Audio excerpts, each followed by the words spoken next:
Baik pemirsa, di segmen ini kami juga akan ajak Anda untuk bisa melihat data dan fakta serta catatan dari lembaga-lembaga survei melihat elektabilitas dari para pasangan bakal calon presiden, bakal calon wakil presiden. Kami sajikan ke hadapan Anda. Baik, nah ini dia kita akan lihat survei elektabilitas Capres 2024 di Pulau Jawa. Kita akan awali terlebih dahulu di Banten. Ini adalah hasil survei yang dilakukan oleh Lembaga Survei Indikator mulai 16 sampai 20 Oktober 2023. Anies Baswedan, Ganjar Pranowo, dan Prabowo Subianto. Saat ini di Banten paling tinggi adalah Anies Baswedan dengan 43,9%. Kemudian disusul yang kedua adalah Prabowo Subianto 42,9%. Sementara hanya 10,6% saja pemilih yang memberikan suaranya kepada Ganjar Pranowo. Ini sekali lagi kami informasikan hasil survei indikator. Bagaimana kemudian dengan kita akan bergerak dari Banten ke DKI Jakarta. Di ibu kota, Anies Baswedan cukup dominan bahkan sampai 51,5%. Kemudian di bawahnya menyusul Prabowo Subianto, sementara itu tertinggal jauh, gapnya cukup banyak dengan 14,14%. Suara yang diperoleh oleh Ganjar Pranowo menempatkannya ada di posisi buncit dari perolehan suara di DKI Jakarta. Kita juga akan lihat Jawa Barat. Seperti apa peta di Jawa Barat? 53% Prabowo Subianto mendapatkan suara di sana. Hasil survei indikator sekali lagi. Sementara itu tidak banyak terpaut, 22,7% dengan 22,4% antara suara yang dimiliki oleh Anies Baswedan dengan Ganjar Pranowo. Hanya beda 0,3% lebih unggul Anies Baswedan dibandingkan Ganjar. Kita akan bergeser juga dari Provinsi Jabar, kita juga akan lihat Provinsi. Assalamualaikum warahmatullahi wabarakatuh. Alhamdulillahilladzi anzala ala abdil kitaba wa lam yaj'al lahu iwaja. Asyhadu la ilaha illallah wahdahu la syarikalah wa asyhadu anna Muhammadan abduhu wa rasuluh. Allahumma shalli ala Muhammad wa ali Muhammad. Allahumma shalli ala Muhammad wa ali Muhammad. Qala Allah ta'ala fil Qur'anil Karim. A'udzu billahi minasyaitonir rajim.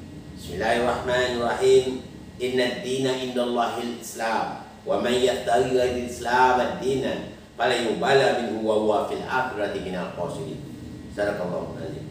Pertama-tama dan terutama marilah kita bersyukur kepada Allah Subhanahu wa taala yang mana telah memberikan kesempatan kesehatan kepada kita semua sehingga bisa kita beraktivitas seperti biasa. Mudah-mudahan Allah tetap beserta kita.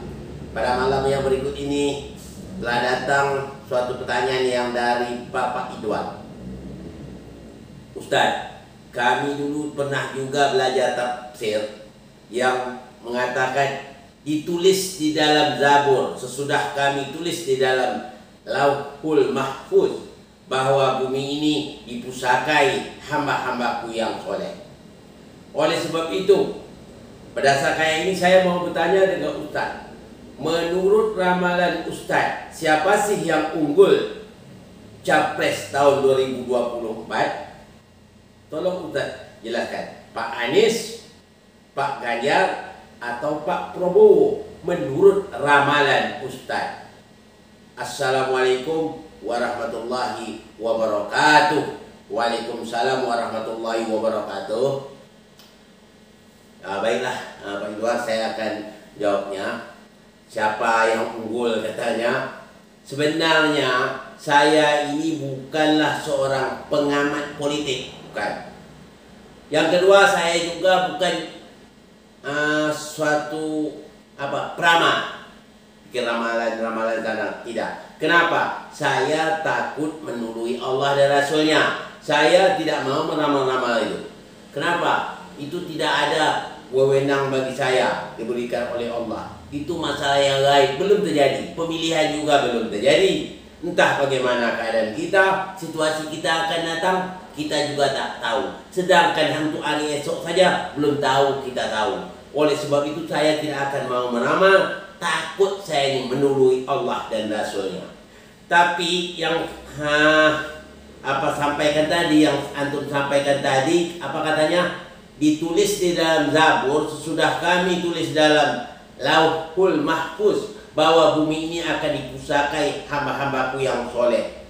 Ayat ini mengatakan bumi yang sini dalam bahasa Arab disebut Ardo. Ardo ini artinya sifatnya menduniai, bukan bumi yang ada di Indonesia saja. Sebab yang ada dikatakan bumi bukan di Indonesia saja, bahkan seluruh dunia ini ada bumi. Sebagaimana yang dikatakan oleh Allah Subhanahu wa taala di dalam surat Anbiya. Itu yang antum baca tadi, surat Anbiya. Bismillahirrahmanirrahim. Walaqad katabna fiz zaburi min ba'di dzikri annal arda yarsuha ibadis salihun. Apa kata Allah? Sesungguhnya telah kami tulis di dalam Zabur dan telah kami peringatkan bahwa bumi ini akan diwarisi hamba-hambaku yang soleh. Maksud ayat ini ditujukan nanti akan diwariskan orang yang soleh bumi, seluruh bumi ini. Yang disebut di sini adalah Imam Mahdi, merupakan suatu zuriat Nabi Muhammad. Ya, orang-orang yang bersama Imam Mahdi itu termasuklah Nabi Isa di situ nanti beserta pengikut di situ, orang setia dia, orang yang bersama Imam Mahdi itulah dikatakan orang yang hamba-hamba yang soleh. Mereka itu akan mewarisi bumi ini. Bumi ini bukan Indonesia saja, seluruh dunia ini. Sebab yang ada bumi, seluruh dunia ini ada bumi. Maksudnya gitu berdasarkan ayat ini. Jadi untuk memberi kesempatan kepada penanya ini ya, pada Pak Idwar ini saya akan jawab juga. Siapa sih yang akan unggul di dalam pemilihan tahun 2024? Saya bakal tidak akan menyebut nama orangnya. Saya akan jawab berdasarkan yang sifat umum dari ayat ini. Siapa? Sudah jelas, orang-orang yang soleh. Siapakah di antara tiga yang soleh? Apakah Pak Anies, apa Pak Ganjar, atau Pak Prabowo? Tiolah nanti siapa yang akan memimpin nanti. Nanti saya berharap kalau orang-orang yang soleh pasti akan bisa membawa negeri kita ini aman, sentosa, ya, adil dan damai dan makmur. Jadi ini yang kita harapkan, negeri kita ini adil dan makmur. Jadi yang bisa membawa adil makmur siapa? Tentulah orang-orang yang soleh.